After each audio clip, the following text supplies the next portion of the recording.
Give it some wide open. This is fun. Oh, I love it.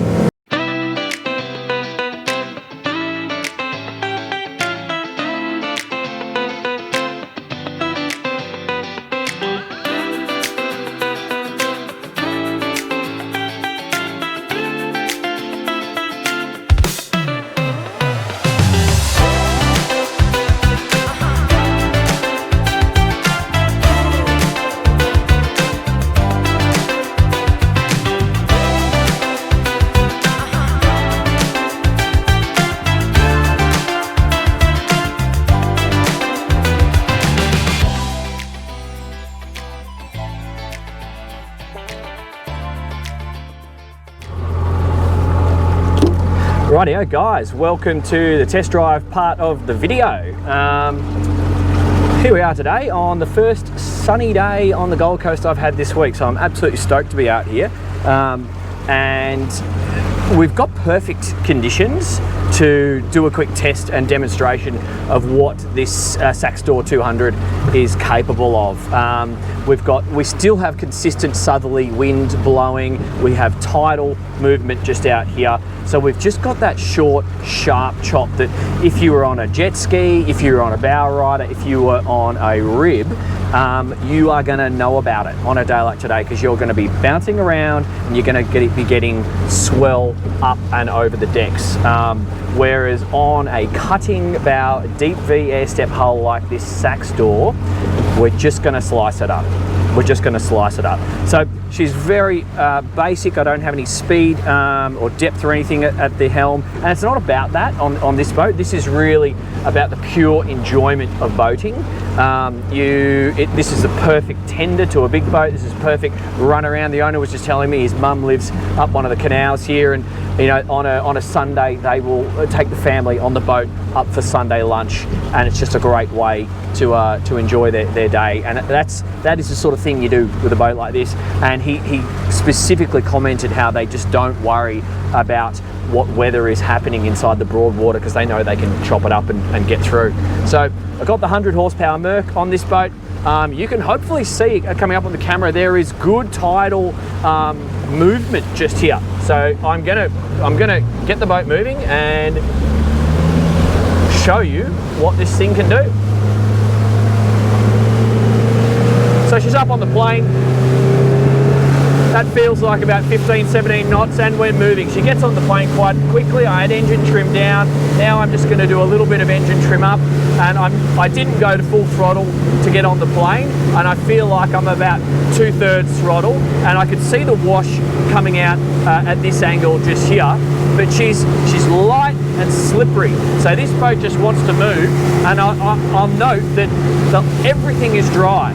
Everything is dry. The back corners are dry, the bow is dry, I am dry. So I had wind behind me and waves behind me just there. What I'm going to do is just turn the boat around. I got some boat wash here, boom, boom. Doesn't affect me. And I really like this seating arrangement for a bit of this sporty driving, because you do feel like you are locked in, or you can lock in, because it's just more fun, it's just more enjoyable. I'll give it some juice. Wow, she really gets up and goes with this 100 horsepower. Engine mostly down, just a little bit of trim, but I'm going through waves here. The boat feels solid. The steering is light, it's not power assisted steering, and you just don't need it. Not on this one. So I'm going to hook it around again, get in front of this boat.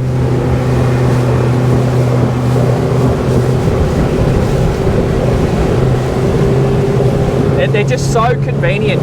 You could tow this behind your catamaran or your large motorboat and set up the mothership at your beautiful weekend destination and just use this as the car. This is essentially what it is. Just use it as the car. But give it some wide open. This is fun. Oh, I love it. Yeah, you can do up to 175 horsepower on these, but for this model, you just don't need it. She's got For this seating arrangement, I say, I don't feel it's necessary. Now I'm going to drop the engine, hook it around, and just feel in this turn. She just goes, and I got wind and waves here. Everything is still dry. Everything is still dry. I feel good. I can lock my legs on the seat. I feel comfortable. So your passengers could hold on and feel secure. No problems at all. So if you want a boat that's going to be able to chop up all these inshore conditions with ease, you can absolutely take this boat in the ocean. I'm not going to do it today because it's not really what this video is about, and it is very rough still out there, so I'm not going to be demonstrating anything that you're realistically going to be doing. But if you want to be able to have unlimited possibilities when it comes to darting through all sorts of conditions you're going to find on the Broadwater or Sydney Harbour, many options on the bay down in Melbourne. It's a great boat for that. It's an affordable boat. It's super fuel efficient in terms of your consumption. It's a good looking thing and it's towable. So don't limit yourself to East Coast adventures. Let's face it, we've all been struggling with the rain this year. A boat like this, you could piss off and go to South Australia. You could go to Western Australia. You could go up north if you wanted. You could do a little bit of fishing. You've got adequate protection from the sun. So if you do some of those adventures, you're not going to be completely belted up for the day. But I think the main takeaways are a little boat that does a lot. It packs a lot of punch. It's going to protect you. It's going to keep you comfortable. It's going to keep you dry, and it's going to get you to your destination arriving refreshed. And you can't say the same of many other hull forms in conditions like we have today. So that just means for your ownership, your area of operations, the amount of weather that you can enjoy the boat in, it's just such a wider scope. And then that just means more boating. My name's Dan Jones. This has been The Boat Brokerage. If you're interested in this boat, follow the link in the description. It'll go to the listings page on our website. And I've also got a walkthrough video coming very soon. Thanks very much. See you on the next one.